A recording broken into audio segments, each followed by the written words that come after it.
So maybe we can start tonight by giving another round of applause to Carrie.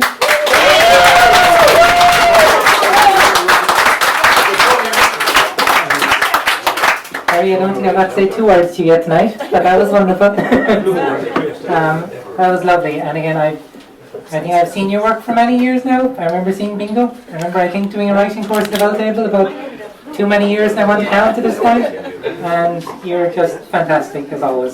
Thank you so much. So we have a very exciting list of incredible performers. You have very big shoes to fill after the opening, but I know there's a lot of talent in the room tonight, and I can't wait to hear it. And to kick us off, as I think is a little bit of tradition, is our very own Mr. Dominic Taylor. Thanks very much, Ryan. Delighted to be here and reading. Next week was Valentine's Day, so I thought I'd give a little bit of an all-love poem I wrote some time ago. Not that I'm into that type of thing. Kings and Queens. We were the kings of footpaths, railway lines, ditches, hidden orchards, tracks that led to dens and adventure. You were the queen of summer, buzzing like a bee, scooting down the hill that led to the city. We took the road to the country, explored quin-lined boreens and cider-filled days, while you chose makeup and the company of older boys. You fell headlong into life, left your lipstick mark for all to see. Now your form is a ghost, someone I knew a long time ago, but your presence is still here, between the rumble of traffic and the rustle of trees. Yes, we were kings once, and you were a queen. Thank you very much.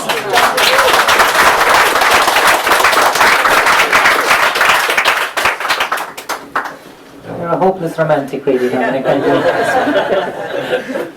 don't show it. Deep down inside. I have a few more love poems tonight. Maybe a bit on theme, on trend. Up next, we have the phenomenal Cora Peters.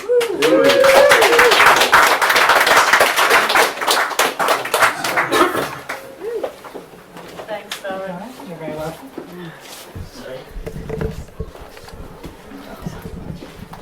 I wrote this on Van Gogh's epilepsy and how, had his seizures been controlled, maybe the course of his life and death might have been different, or perhaps if they had been done, the medication would have robbed him of his gift. There's all that, isn't there? So that's all. So I addressed it to his doctor and friend, Dr. Gachet. So thank you, Dr. Gachet, for your kindness to Vincent. He speaks very highly of you, and I hear you've been treating him with foxglove. The paint has dried on all the years of wheat, and that is why I'm here. You see, Dr. Gachet, tomorrow is the day. The day when Vincent in despair splattered death across his chest, and you think I jest. Oh no, Dr. Gachet. I've travelled through time to be with him. I've seen how harsh rejection scribbled colour from his face and left him ashen and unearthed, and how he paints in yellows to compensate. And I have seen him rise like Lazarus, bloodied and bewildered from the epileptic seizures that had floored him. Hence my quest. I too, smoking cigarettes and drinking coffee, have sat here in the half-light of the night cafe and pondered. Would it dim his genius if they tried to change the mapping of his mind? Would the almond blossoms bloom? Would all the shirts get laundered? Because we share a bond that only soldiers know, I take the road that's lined with slender cypress trees and lavender, and land, a dusty pilgrim, at the gardens of St. Paul's. The beauty of the lilac-covered ivy trees and irises, splendid in the ochre sunburnt earth, belies the horrors of the snake pit, locked within these dark foreboding walls. This asylum is a maze of brooding greys. Each sombre cell and every cloistered corridor echoes with the sadness of old men. Touch the memory, touch the darkness of the energy inherent in the walls of son or me. I trawl the halls for Vincent's room, with windows to the inky eastern sky and starry nights. Ancient ghosts, silent as old bones, listen in the stillness, and the walls breathe. Very far away, somebody is screaming, I think it might be me. Thanks for listening.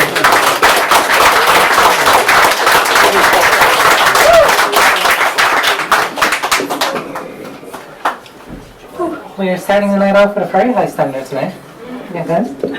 Up next we have Rita. Rita in the room? Rita.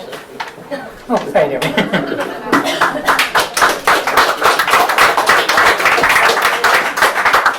Okay, so I have a love poem as well, and though I kind of hesitate to call it a love poem because it is, well, we say if you could imagine that Romeo and Juliet did make it through and that they are now a pair of retirees. So they got their happy ever after, and it's a love poem from that perspective. The title of the poem is The Rabbit. The Rabbit. Our long dead wild rabbit romps with our very alive terrier, a swirl of ginger foam fur. I wake up. The fairy lights over our bed unharden the winter mornings. They blaze all night. The rabbit, the dog, it was only a dream. From the kitchen, I hear you fill the kettle. I squirm at last night's quarrel, a rock on my chest, doubling. I dragged in your mother, as usual. How her flaw is your flaw. The glass in the living room door shuddered with a bang. Earlier, we'd been watching Breaking Bad, the one with the ATM scene, the face of the half-naked toddler, all smeared. I jabbed my foaming toothbrush at you, and that's when it slipped out. I hadn't known I was going to say what I said. And in case you need reminding, some of those clips tonight were straight from my life. Like a skydiver whose chute won't open, I froze, seeing my purged pain slink off in someone else's shoes. The night's a blank after that, the flare-up's source forgotten. Over the years, I've learned that I doubt what I'm sure of, that my anger is a court jester to your nature. Now I lie here recalling the wild rabbit that never found its way out of our garden. Last thing each night, how you stood in the yard calling, grazer, grazer. It took months for the rabbit to link the sound with the carrot, to link you with love. Grazer, grazer. Your voice was a plea that opened the night to the pace of your call, a pulse that became an hour refuge, a lullaby. Grazers, grazers. And now, down the hall, I hear you. Tea's ready.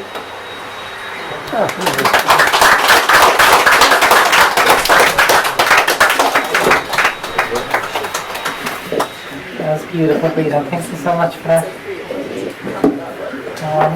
And again, I love the love team that's running through. Up next we have Ken Hickey. Ken here. Round of applause for Ken. Coming from the back, there's a long way to go.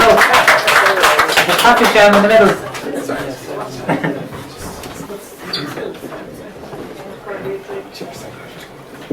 Okay, you're very welcome. Cheers. No, it's lovely to be here. It's my first time being at this particular reading, so I'm not used to reading to so many people. Most poetry readings I've had, there's nowhere near as many people here.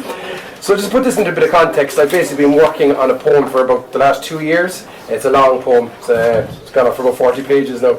And it basically started off with a kind of investigation of my great-grandfather who fought in both the First and Second World Wars. So the whole poem is basically about war, as far away from love as you can get, coming up to Valentine's. And it kind of goes off into all different areas to deal with different aspects of different conflicts. So this section I'm going to read is something that I only discovered when I was writing the poem. There's a small pier in Cove where I'm from, and it's known locally as the American Pier. And I never knew why it was known as the American Pier. And why it's known as the American Pier is during the First World War, there was a huge American hospital in the quay in Cove, and they used to bring all their injured and wounded from France to Cove, and they were treated there and then shipped back to America once they recovered. So, and it's still used by sea swimmers today. So this is where this section of the poem comes from. The children swim in the dwindling summer sun, dive like herons from a high stone, while warships stand across the floe. This way, a century ago, 6 destroyers came. Their storehouse filled the deep water quay. Here they landed, their huddled masses yearning to breathe free. They made their way to US Navy Hospital number 4.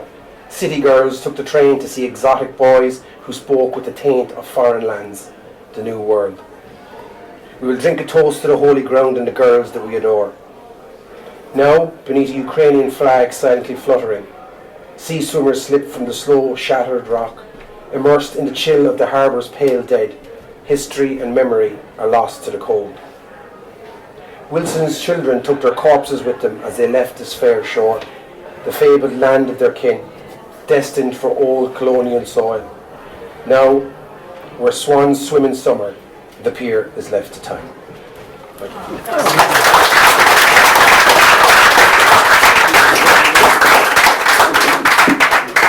That's lovely, Ken. Thank you so much.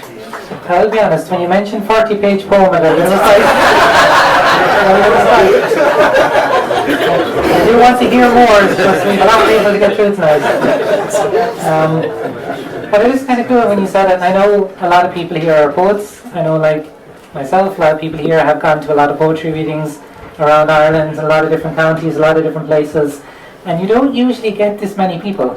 Like, I think the Whitehouse is just such a wonderful little community, and the fact that we always, like, since we brought this back last August, July, I don't think we've had less than a full house any night. And thank you for that. That's very freaking cool.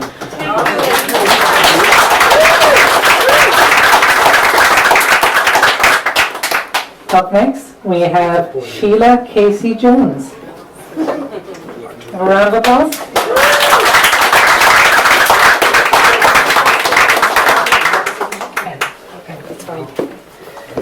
Hi, good evening.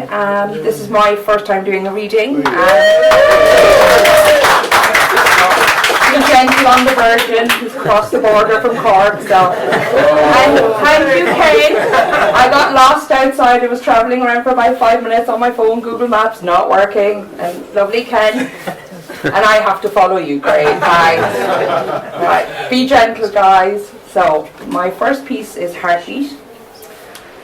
Why does my heart beat this way? Why do I feel such love and pain? To pump and push blood all around, why can't it stop and fade into the background? The pain in my chest when I yearn for you, you rip me apart with that look that you do. My heart beats so fast, it is, that it's out of control. What's happening inside just rips into my soul. The thundering beats are deafening all around. My heart feels like an explosion of sound. As my heartbeat slows down and you walk away, I look back and think, were you worth all that pain? Thank you.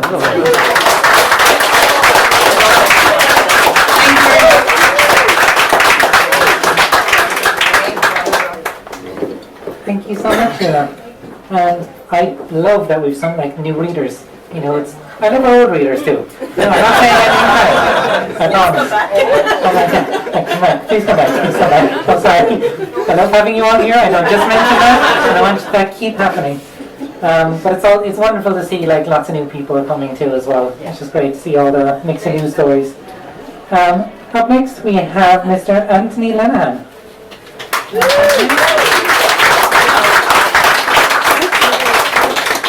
Anthony is not having his first night, but is wonderful.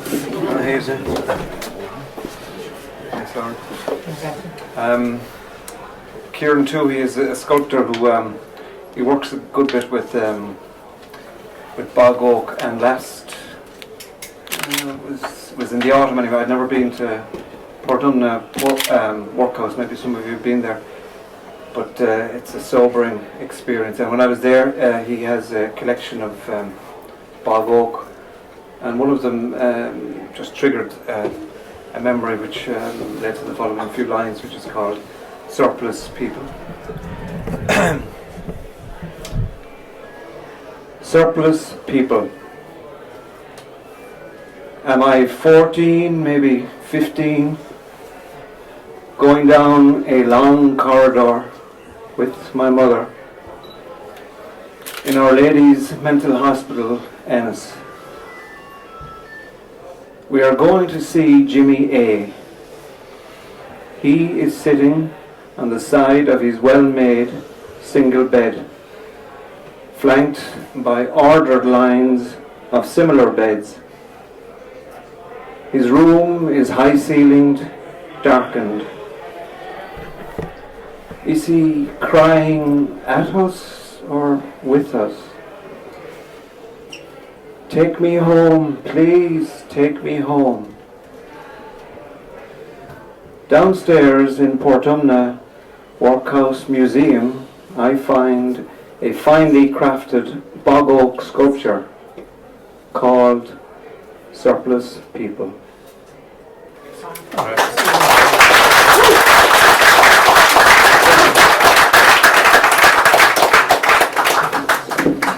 Thank you so much, Anthony. For a mix of new voices and some of our classics. Up next we have Evelyn Keane McLean.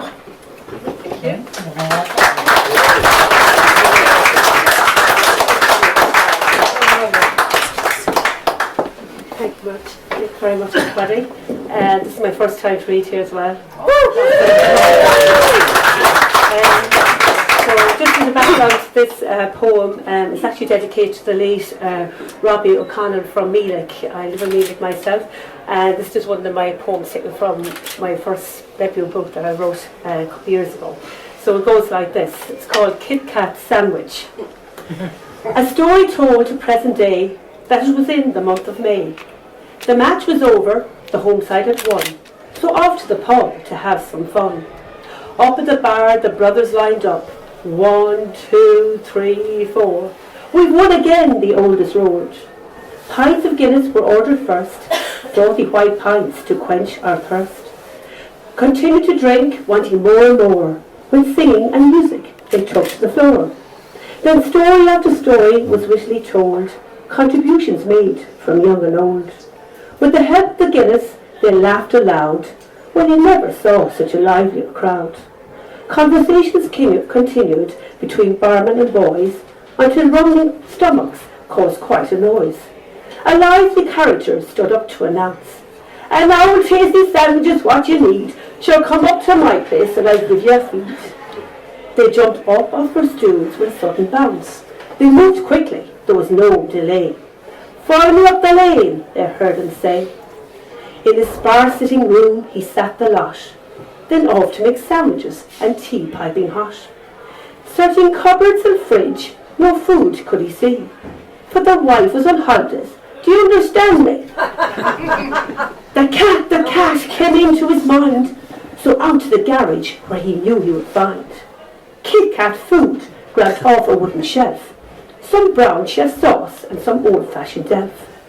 The food and the sauce he mixed in a bowl, then carefully spread onto blue model rolls. Strange-looking sandwiches he placed on the table, and told the lads, "Eat as much as you're able." But to tell you the truth, they ate 9 or 10. You never saw such hungrier men. Fed and watered, they soon sobered up, after drinking tea, cup after cup. Thanking him graciously, they took their leave, and grateful for all the hospitality received. "As sure I'm standing in front of you, mate, they thought it was tuna sandwiches they ate. They were so hungry, do you understand? There's 8 anthem that came their way. You can make a sandwich out of anything, but that's what they say.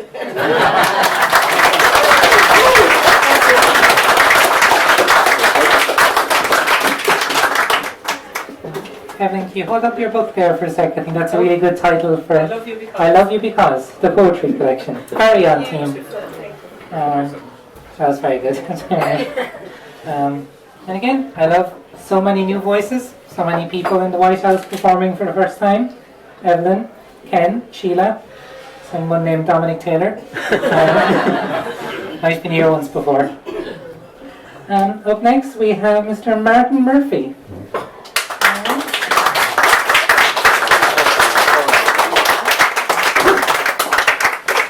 I just wrote this at New Year, just thinking about how quickly the year can change in a blink, so to speak, but how a blink can also mean a lifetime, really. So it's just called In a Blink.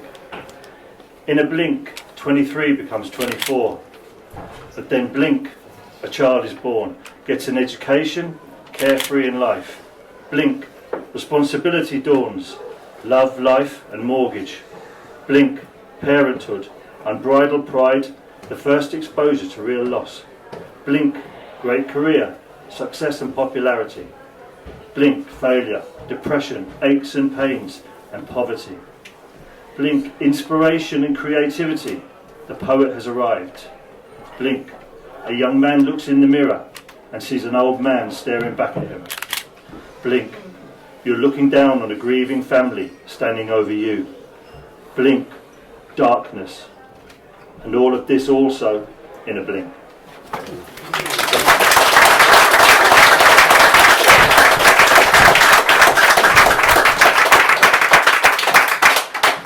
Thank you so much, Martin. You always seem to have just a new poem. You're great at writing new stuff. Up next we have someone who maybe gave Carrie a few writing tips over the years at some point. Sheila, would you like to come up to the mic?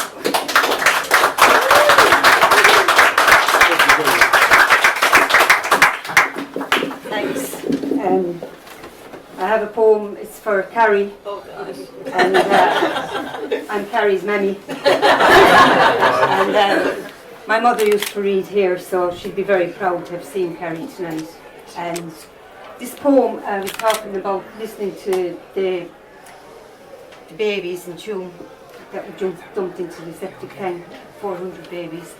And I was listening to it in the kitchen at home, and I said, this could have been you, and it's for Carrie. I was pregnant when I was 17 and I was lost. So I wanted to get into a mother and baby home. I let the poem speak for itself. This could have been you. 17. A child expecting a child. What have I done? Oh God, I am very bad. I bless myself with holy water.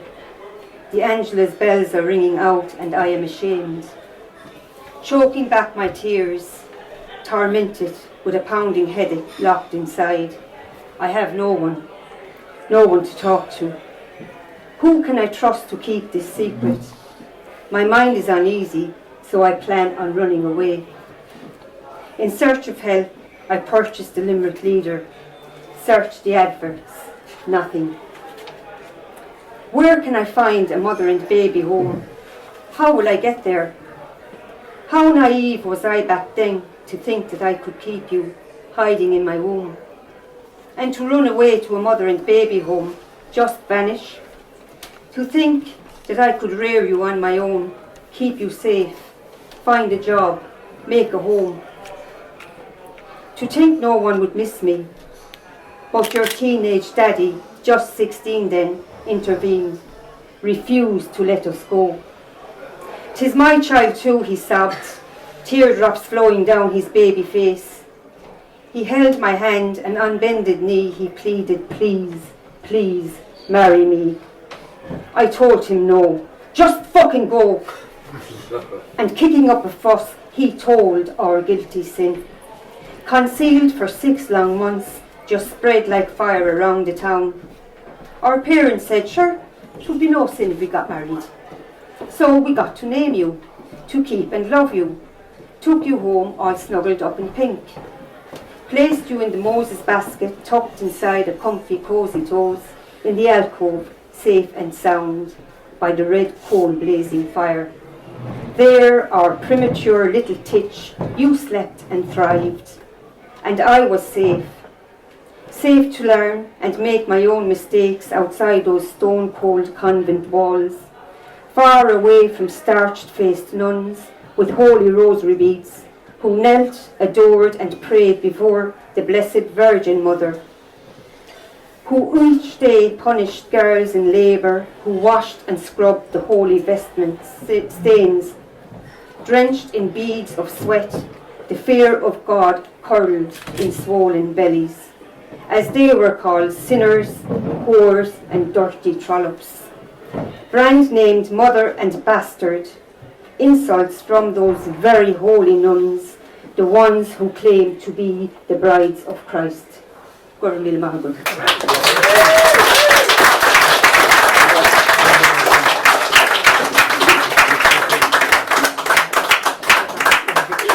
Thank you so much for that. Ms. Williams, I wonder how many third generation Whitehouse poets have we had? Yes. I don't think that many.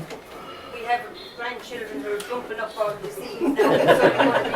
Bring them along next month. Get them up here, do home. Fourth generation. You definitely be the first fourth generation, surely. Thank you so much, Ina. Up next we have Beth Denny.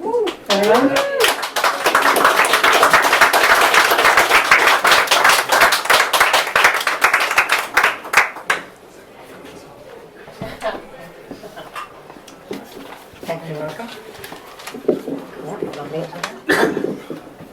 Thanks. Genocide in Gaza. A land without people for a people without land. But the land was not without people.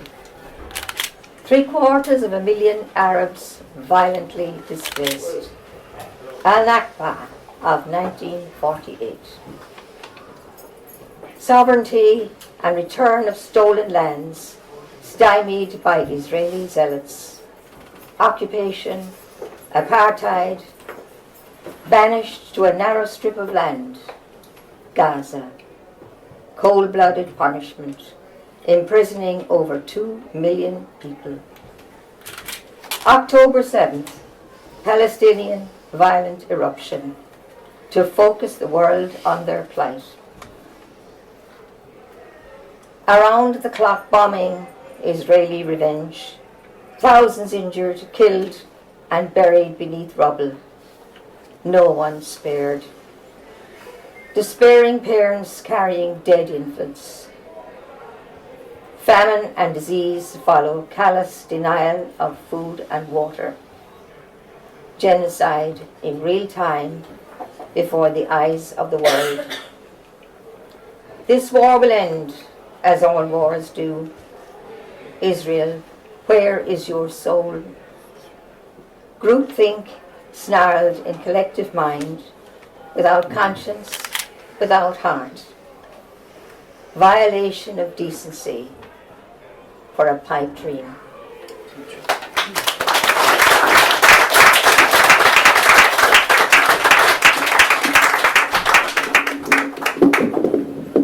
Thank you so much, Beth, for using your words just to tell the stories that need to be told.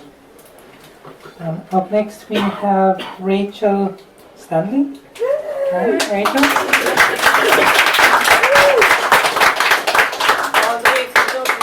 All the way from Dublin. That needs another round of applause.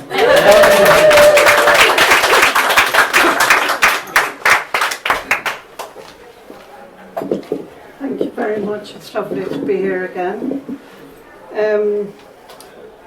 The psychiatrist Ivor Brown died recently, and I wrote this tribute for him. He's a person I admired. I read his autobiography and I looked at documentaries on him, so this is called Farewell to Ivor. I touched your cold hand as you lay in your wicker coffin, the brown walking cane you leant on through the streets of Ranelagh, now lies by your side. You look severe in death, not so were you in life. Your smiles and hugs have journeyed forth to the kingdom of love, a kingdom you put into practice daily. Wonderfully crazy, as all good psychiatrists should be, you empathised with the wounded. A tall, handsome man who all the women adored, and some men too. How I marvelled when I used to see you in your octogenarian years, cycling down Aylesbury Road towards Sea Point, your swimming towel rolled up on the back of your bike. I see you now as silvery wizard of the skies, snatching tunes out of clouds and scattering particles of love on us poor grieving earthlings. And Ivor Browne was a lover of music, and just before he died, or after he died, there was a letter in the Irish Times saying there was this man had come into hospital and he had never spoken. And Ivor Browne sat in his bed and took out his tin whistle and started to play a tune, and it had a very healing effect on the man, so I thought that was a beautiful story. So that's just a little afterthought. Thank you.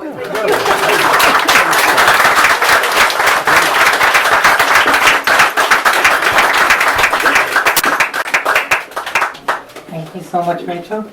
Are you going back to Dublin tonight, Rachel? No, she's staying with me. Oh, thank God. We'll be having wine. We're having a house party. You want to come? She's a great body for it. Don't offer things, Sheila, you don't want to come Get to. your poetry out there. Now, Rachel, if you had been going back tonight, I would have given you another slot. Like you came a long way. Up next we have Mark Dwyer.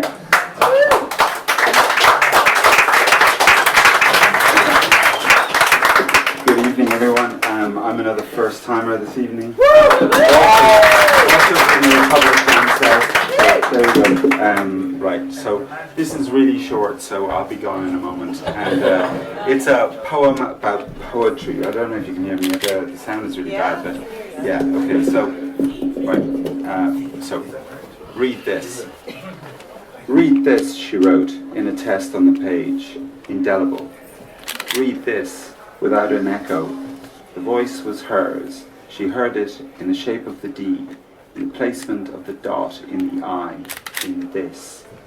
She is appalled. And the urge is to rip, tear, shred, render this to fragments. It hits like a wave, then like any wave, retreats. The hand moves, finds the next line, and the pen, loaded with blood, touches the page. This is me.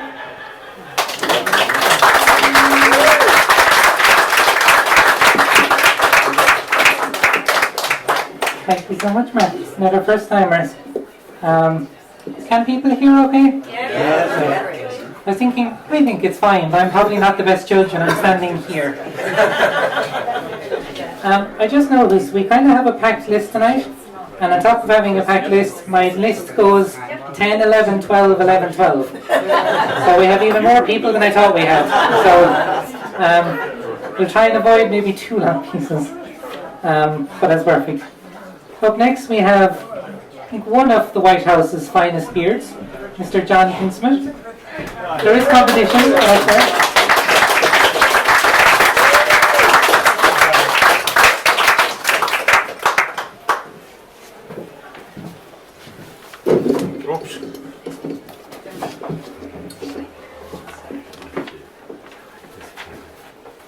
Hello. The piece that I'm reading tonight, I first performed in Limerick's Bobby Burns Bar on 25 January 2012. This last Burns night, I read it at Dolan's Bar. A tribute for Burns night. Broad shoulders. Pride of Ayrshire, broad-shouldered poet of the horse-drawn plough, we salute you. Your folk verses alive in a 4th century. As Ireland owns the 17th of March, America the 4th of July. Scotland owns New Year's Eve as, glasses lifted, the world sings your wistful ballad to times past, Auld Lang Syne. More moving each year as we age, our futures contract, our pasts unwind, one dear friend at a time. Your Scots words give us solace, a shoulder to lean on. How your words echo in other writers. Coming Through the Rye, titled Holden Caulfield's funny sad few days in New York City. His dream of catching Phoebe and the other children from falling into the phony, crummy adult world. Solinger on your shoulders. And the tale of two drifters living rough in California, dreaming of their own farm. Lenny always asking George to tell me about the rabbits, how's it gonna be? To the low moment of his death, their ignorant present unfolding in ways never imagined, the best laid schemes of mice and men. Indeed, Steinbeck standing on your shoulders. Robbie, they are not thy lane. You too stood on broad shoulders. Samuel Johnson's, whose life gave us our first great dictionary and biography. The week of your birth in 1759, his aged mother lay dying. Beset, distracted, too poor to travel to her, to pay for her funeral in 6 days, Johnson wrote Rasaleus, Prince of Abyssinia. Sheltered in a happy valley, with all but peace of mind, he longs to see the miseries of the world, since the sight of them is necessary to happiness. By moonlight, he meets some animals. Ye, said he, are happy, and need not envy me their walk. Thus among you, burthened with myself. Nor do I envy your felicity. It is not the felicity of man. I have many distresses from which ye are free. I fear pain when I do not fear it, shrink at evils recollected, start at evils anticipated. 26 years later, on a bitter November day in Ayrshire, an event inspired a sensitive ploughman, horse lines on his shoulders, to pen lines giving Johnson's word louder resonance, poignancy. Robbie, here's to ye, and here's to us. Schlock. Thank you.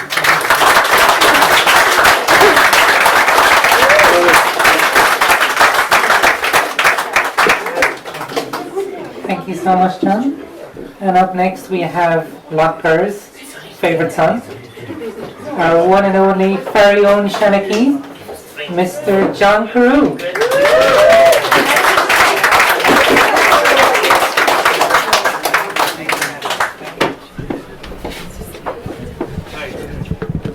How are you all? You good? Good. Lest we forget, there's a well-used line since World War II, and unfortunately mankind has not learned from their mistakes. Tonight, rather than telling a story, I'd like to recite my anti-war poem. This poem is called Jack, Muldoon and I. Mick, would you be good enough to find my battle? You want breath in me, Mick, will you? It just feels awful looking you for it, isn't it? So, Jack Muldoon and I. We were proud to go and fight for king and country, Jack Muldoon and I. They marched us up the hill and they marched us down again. They marched us in the sun and they marched us in the rain. They gave us a uniform, boots and a gun. and made us fighting men. Smiling young boys without the worries of the world etched upon our faces. Jack Muldoon and I. They trooped us through the streets, through the flag-waving, cheering crowds. Jack Muldoon and I. I saw Jack's blonde hair and blue eyes shine in the sun as he kissed his sweetheart goodbye. They sailed us off to France in their mighty battleships. On the sun of a late September's evening, they sent us to the front, Jack Muldoon and I, where we couldn't understand why the young men in the trenches had the worries of the world etched upon their faces. In the morning, the cannons thundered, and we were ordered over to top the fight. We soon learned of the dreadfulness of war.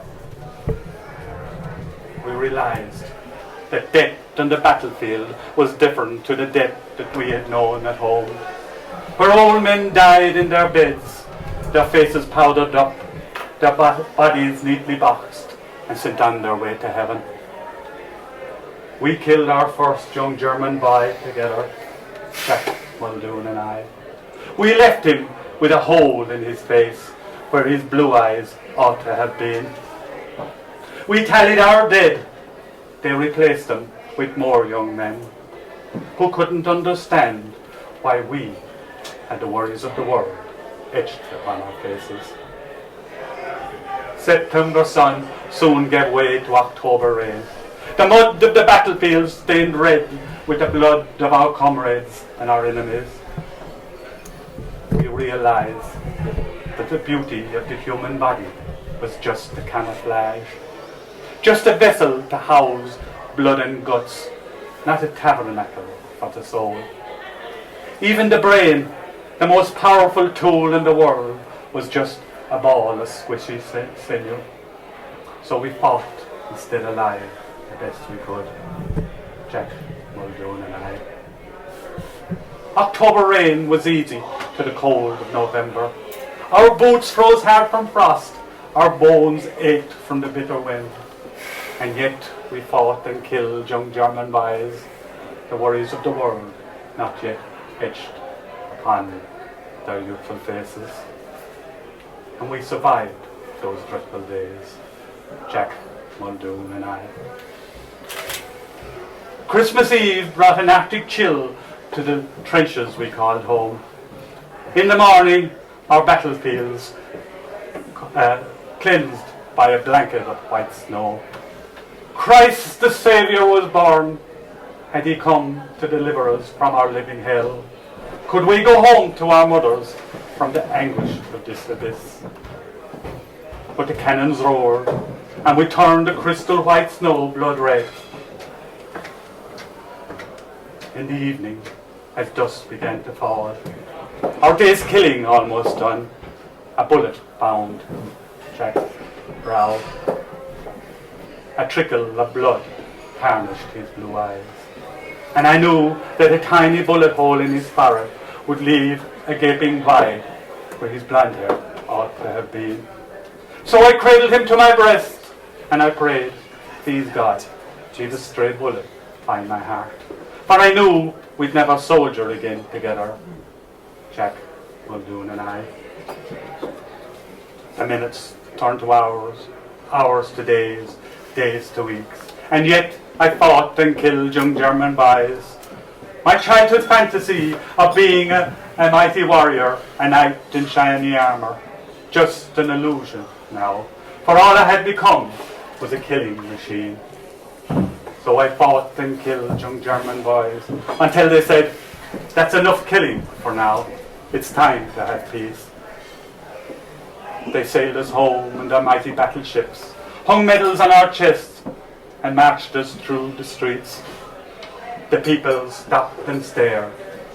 No cheering, no flag waving, just a deafening silence as they watched old men traipse by. Some crippled, some deformed, some mad, all with the worries of the world etched upon our faces. Those of us that could walk, they gave us a coat and boots and sent us on our way. Our fighting day is over, no longer any use to our king and country, Jack Muldoon and I. Jack's sweetheart was not there. She had married a banker's son. He had a college education. He did not have to fight. He became a politician. Mighty speeches he would make of how we should fight to defend the glory of our nation. He sent another generation of young men to fight and kill young German boys. The worries of the world not yet etched upon their faces.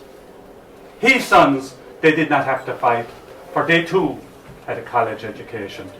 It was young men like Jack Muldoon and I that went to do their bidding. Go to Limerick.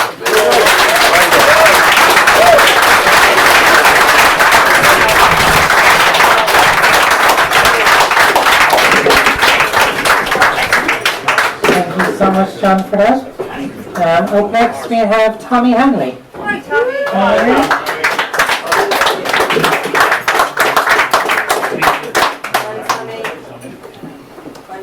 One more round of applause for Tommy.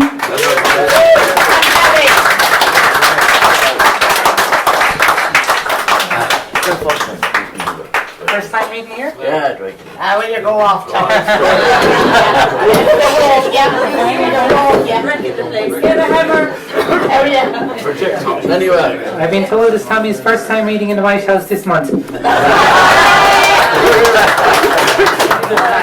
John Carroll put me up to it. Anyway, I was coming up on Street there and they're walking up along. And there was a fella, a busker, he was saying there, you know what, there's a statue of the rugby player and the hurler of there. He said, a statue you would call it, I call it a statue anyway. And he was sitting there, he was playing, the music was so nice that I sat with him for a long time. And when I was thinking about him after going home, and I was thinking about him, and I wrote this about him. He sang on the street with the voice of a few, and sang songs like he had lived them through. This young man that life had made old, he had what it takes but didn't take what he had.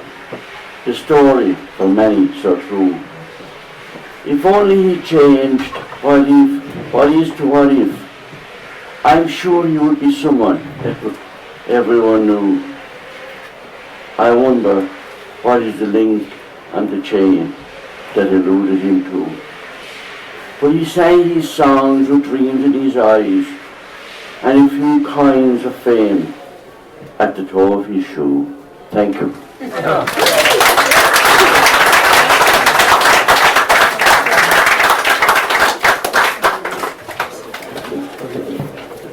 Have to come back now next month, Tommy, for you for the first time in that one too. Thanks, Tommy. Up next we have Mr. Joe O'Connor. Joe here.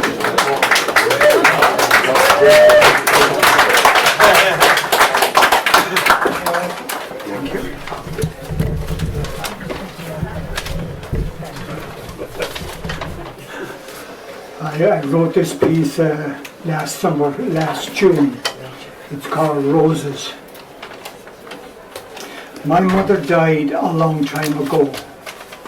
Her garden was her sanctuary, her holy of holies, her heaven. She loved roses, all kinds of roses.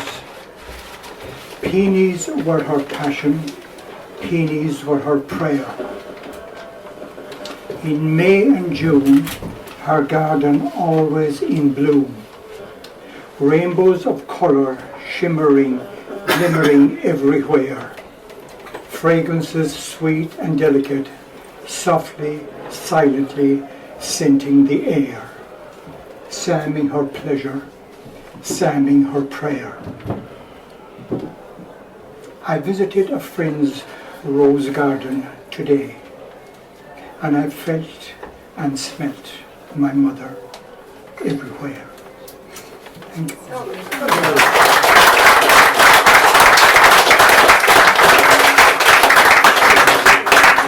Thank you so much, Joe. That was lovely. Up next we have Tom Maloney. Here.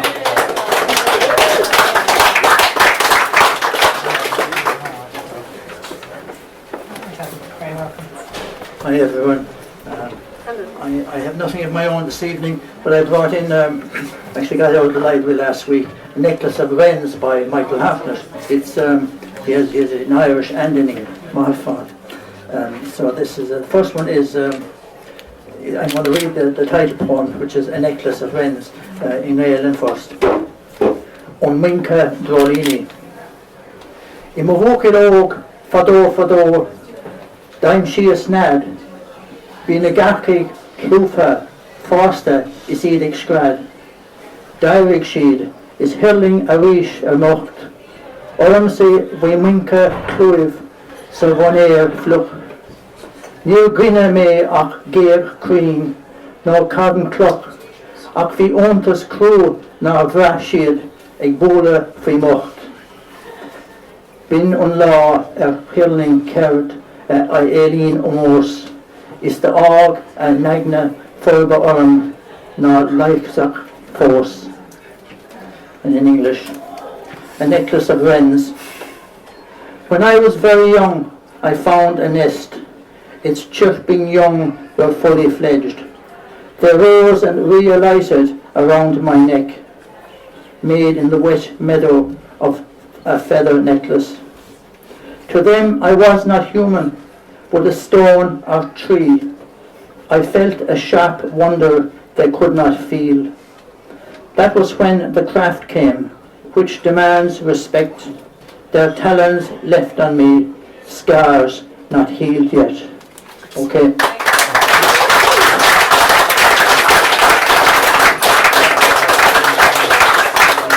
Thank you so much, Tom.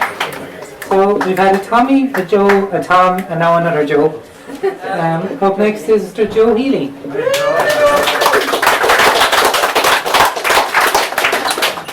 So it's not my first time reading here. But I'm going to mention the old MC Barney Sheehan, who was king here for many years, and if you were reading too long, Barney would kind of shuffle down and he'd be looking at you like that. You got the message then, people were there too long. And one day as well, there was a circus in town and he rode an elephant down O'Connell Street, so that's another part. So it's called Open Mic Ghosts for the bar, the Whitehouse bar, poetry readers in Limerick. We are in the basement under steel joists, above us a timber floor. Always noisy down here. We're near the underworld. Wonder what's going on. Are they moving coffins up there? Perhaps it's Barney among the rubble. Or is he warming up his elephant for O'Connell Street? So don't spend too long at the open mic, because Mr. Sheehan might shuffle until you get his message. It's time to go. Part 2. Voices will be absorbed into ancient walls. Our role here is to honour ghosts. We do not create them. Poets do not build gas chambers, launch rockets, design chemical weapons. We do not send children to die, cut their medical supplies. No need to be afraid of writers. Why do they jail us, silence us? Paper never refused ink. We just bring spirits to life. Call us human until our time is at an end. Thanks so much.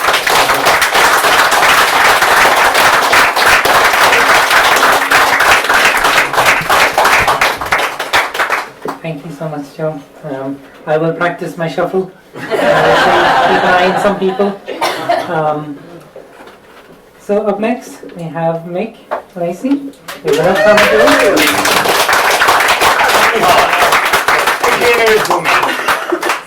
It's a tribute to King Charles.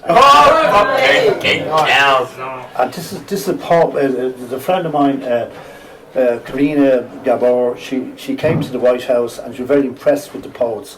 And she took a book by Edward and Terry back to. She teaches children with issues and so on. And they were very impressed with the poems. And one of our students, Tom is age 17, he's doing his A levels. He hopes to go to art college next year. He comes from a lone parent family. and his mother's come to terms with his sister's untimely death at the age of 19. She died by suicide. Tom's mother is a writer with a sense of humour. She's not a great fan of the royal family. They're from Stroud. Tom's poem was inspired by the Camilla Gate recording which his mother enjoyed some years ago. The Giving of Gifts by Tom.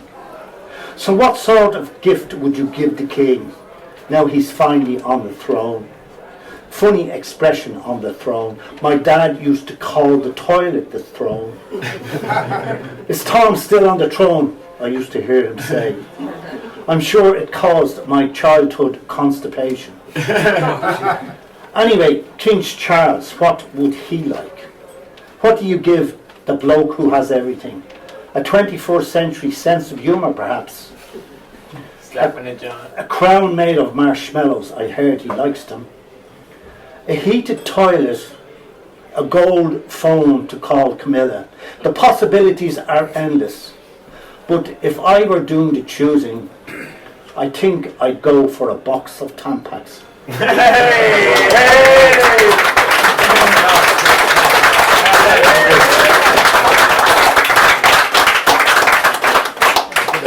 Thank you so much, Mick. Up next we have Alex.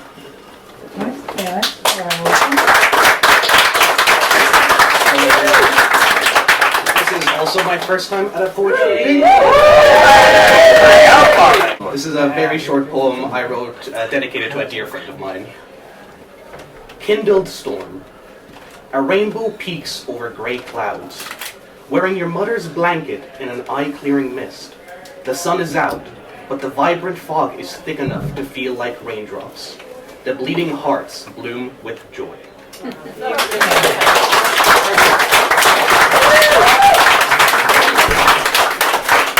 you very much, Alex. Hopefully with yourself and all of our other first-time readers, it won't be your last time any year. Up next we have Susie.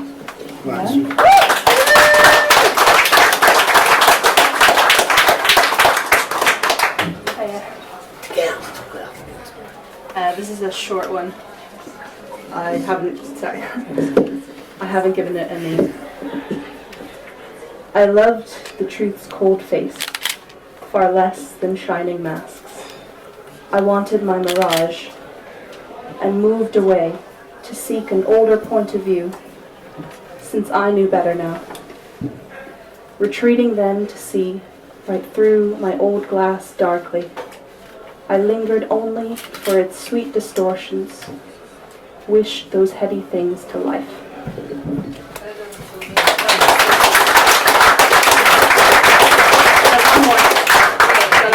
Yeah, just a short one. I'm going to try to remember it because I don't have it here. It's called Some Days I Forget I Have Skin. Sorry.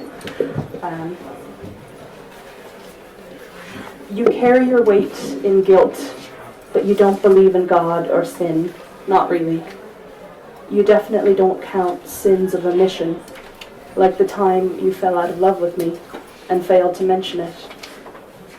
Some days I forget I have skin, and the pain in my chest is all there is, as if the rest of me shattered and became dust again. Like the miracle of creation in reverse. Some days I run my palms over the skin on my legs and arms to ground myself, because I forget I still have outlines. There is something about your small face and the way you are all legs and feet. Something about the way your skin is soft like proven bread that makes me think one of the reasons I exist is to love you. I do not love you in a looking up way. The way I love you makes me want to warm your cold fingers between my palms. It feels strange to love you this way still, to have to hide it now like scarred skin. You were always better than me at camouflage.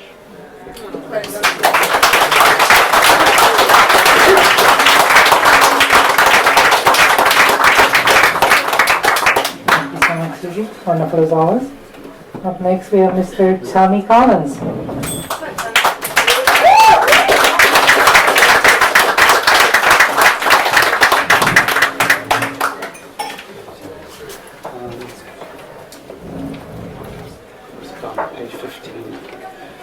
this one in the library in LIT when I was getting ready for the Leaving Cert, and I thought it was very deep, and maybe it isn't. But I still like it, and it fits this time of year. It's called Snowdrops. And so a new question arises to replace whatever it was that I wondered a few moments ago. Already that's forgotten, although it may come back to me sometime in a dream or in a daydream. For now I'll ponder on this new thought. How can I be sure that it is really fresh or new? This morning I passed 3 snowdrops in my garden that have flowered every year, even when the grass and weeds were left to grow around them. Every year from the same beginnings, they brighten up late winter mornings, despite the cold and dark conditions. Every year they are fresh and new, as if forgotten then remembered with delight. Is this new thought like those flowers? Have I just recalled it from the past? And now where is it going? I've lost it again, between the darkness and the flickering lights of screens on machines that entertain us. And so another new question arises, a choice on which to meditate. Will I chase after my lost thought, or draw upon its loss instead?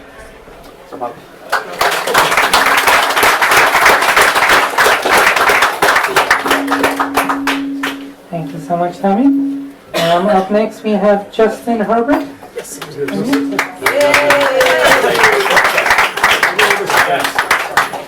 Evening all. I'm sorry. I'm sorry that we fell out of love. I am. Yeah. The truth is, we didn't love the same. And it's not your fault. And it's not mine. It's just the truth. And for that, my love, I'm sorry.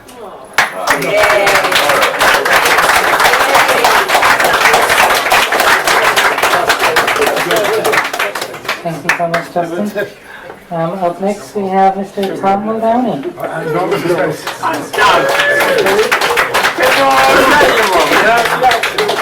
I'm beginning to wonder with all this love stuff, is this a rehearsal for Valentine's Day? Anyway, before we get into the main event, I'd love to know from where this piece of wonderful dialogue came from. It's from a movie, and it goes as follows. I wanted to marry Mary. No, sorry, it's from Mary. I wanted to marry her when I saw the moonlight shining on the barrel of her father's shotgun.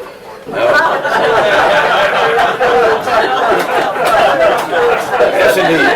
No, keep it to yourself now. We don't want the identity of these lovelorn individuals. I was lucky back in the megalithic times. I grew up with radio, and I do remember Austin Clarke's mellifluous cadences on Monday night doing poetry anthology. Later on, Ciarán Mac Mahona had some excellent readers, one of whom was the late great Eamon Keane, one of the best radio actors we ever produced, brother of John B. I spent a memorable day in Eamon's company. It was a kind of a spiritual quest, but that's a story for another day. Anyway, yes. If you're fortunate enough to be introduced to poetry at an early age, particularly in school or through radio, some of the poems never leave you. One was The Listeners by Walter de la Mare. Is there anybody there? Said the traveller, knocking on the moonlit door, and his horse in the silence champed the grasses of the forest's ferny floor, and a bird flew up out of the turret above the traveller's head. And he smote upon the door again a second time. Is there anybody there? He said. But no one descended to the traveller, no head from the leaf-fringed still leaned over and looked into his grey eyes, where he stood perplexed and still. Were only a host of phantom listeners that dwelt in the lone house then, stood listening in the quiet of the moonlight to that voice from the world of men, stood thronging the faint moonbeams on the dark stair that goes down to the empty hall, hearkening in an ear stirred and shaken by the lonely traveller's call. And he felt in his heart their strangeness, their stillness answering his cry, while his horse moved, cropping the dark turf, neath the starred and leafy sky. For he suddenly smote on the door even louder and lifted his head. Tell them I came and no one answered, that I kept my word, he said. Never the least stir made the listeners, though every word he spake fell echoing through the shadowness of the still house from the one man left awake. Aye, they heard his foot upon the stirrup, and the sound of iron on stone, and how the silence surged softly backward when the plunging hoofs were gone.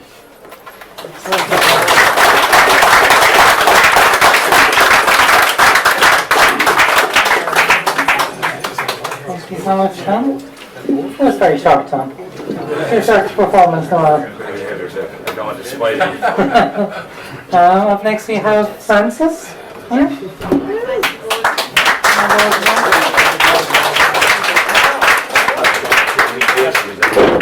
I'm joking all the way from Wicklow, actually. I've left Dublin. So I read in Limerick before, but not in the Whitehouse. So this is about, I thought it was at my Limerick father. And it's called Duet. Pretend you're happy when your dad would begin.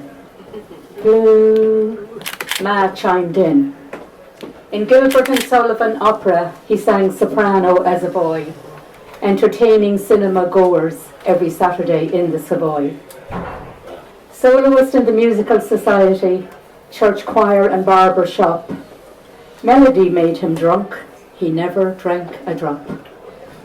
At rugby club celebrations, his peculiar claim to fame was to start the sing-along with a song for everyone's name. He sang in the railway station when the train had broken down, on their coach tours across Ireland, England, Wales, in every city and town. Do not forsake me, oh my darling, on one knee for his wedding serenade. Some enchanted evening, followed by This is Our Lovely Day. Panis Angelicus gave us goosebumps. There is an Isle reduced us to tears.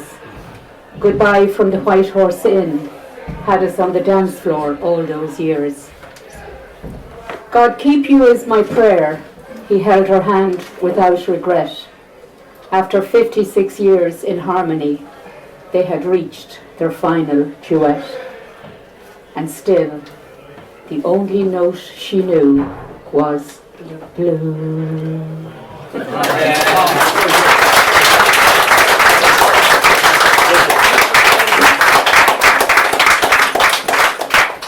Thank you so much, Francis. That was lovely. Up next we have Shannon. Shannon Byrne.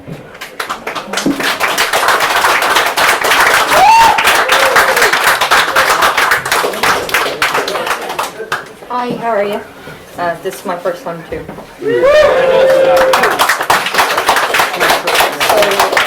I write a book about poetry about things in society, and I wrote this poem during COVID. And I suppose the reason I wrote the poem was just because I found that with the internet and text messages and stuff that like you don't really get to talk to people anymore. You don't even get to check in with yourself as much anymore, maybe as previously in the past. So yeah, I kind of wrote it about that and about how we're maybe always working and always super productive, but we just need to take a chance with me as well. Just kind of, to just check in with ourselves. And so I wrote about that. It's called Lost Frequencies. So language indeed is a powerful thing. At any given moment, we don't know what emotion it may bring. Words losing all meaning and just getting smaller, while the mountain of labour seems to be getting taller. We make ourselves run about busy as bees in a deep dark forest where we cannot see the wood from the trees. Communication is lost like static from a speaker, disconnection embedded in society, increasingly deeper. But a solitary pause, perspective, or a moment of contemplation may help us to return home to the heart of our station.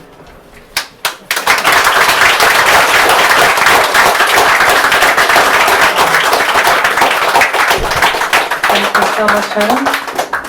Up next to the mic we have Gus. So I want to just say, so just everybody, I'm not, many of you will recognise the wonderful Gus working here at the Whitehouse. A round of applause.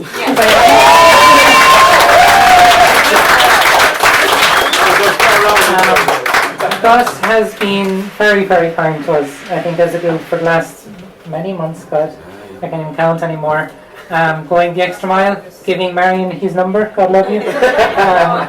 Helping put up posters, helping set up the room, help organise. And tonight is Gus's last night working at the Whitehouse. He's leaving us for Australia. So Gus, just before you went, we just wanted to say, as a group, thank you for all your work.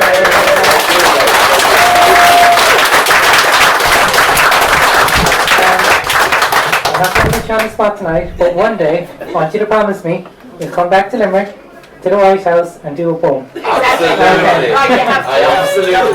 No, you said it in front of Yes, there's a lot of witnesses. Absolutely will. Thank you so much. Thank you so best much. of luck with travels. Thank you very much.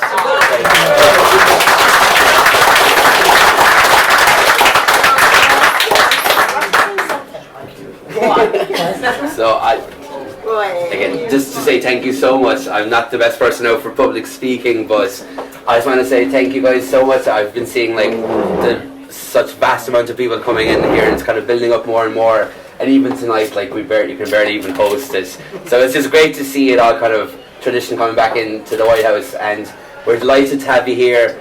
And hopefully we'll have you here for the coming months and so on and so forth. But thank you so much. I've been put on the spot a small bit, but I did promise them. But I don't have a poem tonight, unfortunately. But you'll have to come back in 2 years' time when I'm back, and I'll read one then for you. But thank you so much again.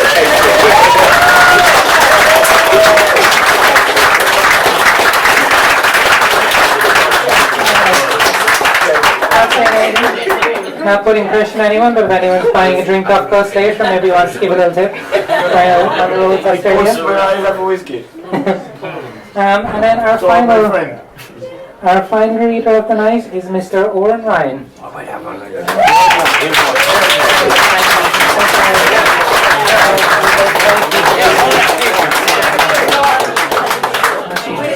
I'm running now. He's nearly finished it. Yeah, honestly, Go on, let him up. Joe the astronaut's top logical fallacies. You've nothing to fear if you've done nothing wrong. Now, you know as well as I do, every little helps. Failure is not an option. Keep calm and carry on. It's all good. Seriously? It'll be fine. You're worth it. Just breathe and reboot. Oh, I understand now. You see, it's all in the hands. Sure, God loves a trier. Of course, sure. God is good. God is love. Suffer little children. Law and order. Oh, by all means. The end is in sight. It's just logical. 1 + 1. Many hands make too many cooks. What a piece of work is man or woman or... It's okay. It's just a coincidence. Life, liberty, and the pursuit. One small step. It's darkest before. Sure, it'll be feckin' grand. War is hell. Move along. Nothing to see here. Just the facts, man. It's just this. She loves me. Yeah.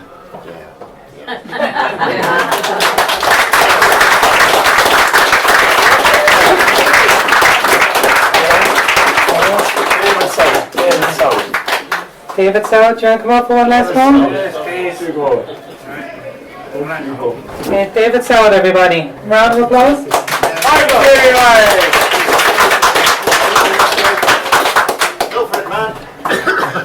This embarrassing. I just jotted this there a couple of minutes ago. So.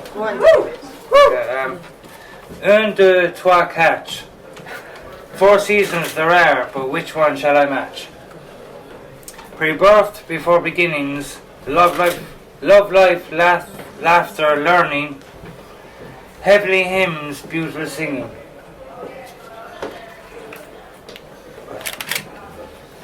Among thy bells, forever ringing, a struggling saviour who dodges danger. As my friend brought me in here out of the blue, I'm a little Limerick David South, an interesting positive stranger.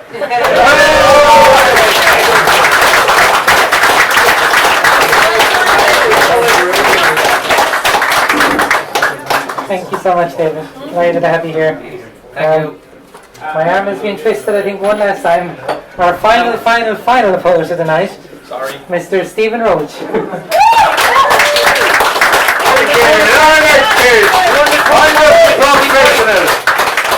Hey guys, sorry, I'm actually very late, but I came up with an idea and I've been writing for the last 3 hours. It might not be quite proofread, but we'll give it a go.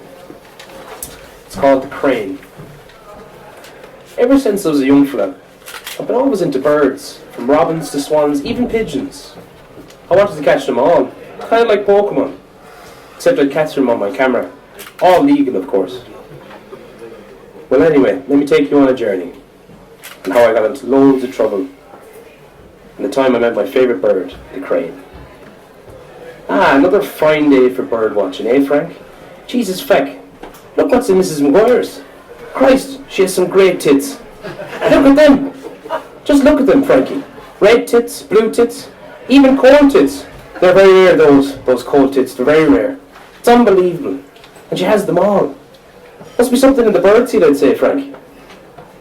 Wouldn't mind getting a closer look at them. Jesus, stop it, Tom. I surely would. I surely would. Unfortunately, we said this rather loudly. And well, the ma, she didn't take it too well, of course. A right scolding for both of us. Cameras confiscated, and I was grounded for a month. The words tit and breast now had to be muffled and silently said from here on out. Look, what can you do? We were only about 10 at the time, would you believe? And we genuinely had a very big interest in bird watching. This wasn't the first incident using the wrong words at the wrong time, you see. I decided I'd bring a lovely book of photos to school. And well, it went a bit awry. Jesus, Tom, I've been looking forward to this all week. I've been looking forward to showing Mrs. O'Halloran her fantastic book of all her photos. Did you bring yours today? I did, Frankie. I brought them all. It was just then the bell had rang for lunch. I guess we're going to just have to wait to show them to her. Wait until we get back. Or so I thought. It was a double class, you see, and I'd left the book on the table. Some of the students, unfortunately, had noticed the front line on the top of it, in big, giant letters. Pictures of the largest breasts and tits in Ireland. I was called to the principal's office, and my parents were called also. Things actually went quite smoothly. The misunderstanding was cleared up quite quickly, believe it or not. My mother explained why it had those words in big letters on the front of it, and photos that were inside actually contained birds. But she did agree with what the principal was saying. These words were very appropriate for students to be reading. So I agreed and changed it to the title, and I changed it to The Greatest Birds of Ireland. Didn't sound the same to me, but it made it safer for me to bring to school. And finally, we have the last story. It was when I was just leaving school. I was 18 years of age. I was looking forward to finally taking up photography in college, hoping I could get through it and become a successful nature photographer. On down the bank, and there he was, a beautiful crane, waiting to catch his prize, a fish in the water. I watched him, stalking it. He stood still and then he crept up slowly, taking one step at a time. He was close now. He was almost about to grab it. Unfortunately, the moment was disturbed by some very strange noises. They were coming from behind me in the bushes, and it sounded like someone was screaming in agony. I couldn't believe it. It was Mrs. McGuire and the gardener. Let's just say, he was not doing the kind of trimming I expected. And of course, not in the back garden either. Turns out Mrs. McGuire did have great tits. The moment was fleeting though. I turned and ran, and all I could hear was the screams of my name, and something else muffled saying, "Come back with that fucking camera, you little shit." Rest assured, I never said one word bad about Mrs. McGuire and what happened that day. Those were some great memories of my bird watching. But saying that, Mrs. McGuire, I won't be remembering you or your great tits on that particular memory. Instead, I'm remembering that very, very still moment on the bank, watching a beautiful bird stalking its prey, the crane.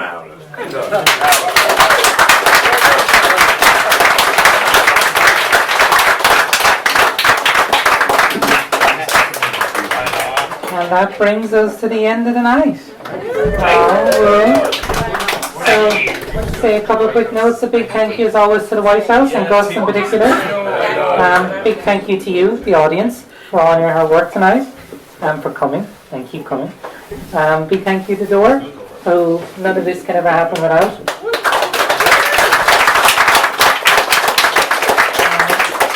A big thank you to Dominic Taylor. Again, to Marion, who's trying to run away without getting a round of applause. To the brilliant Pat, who's always here handy getting our photos. To all of our fantastic open mic readers tonight. Thank you all so much. You were great. To the phenomenal, brilliant Miss Carrie Barrett.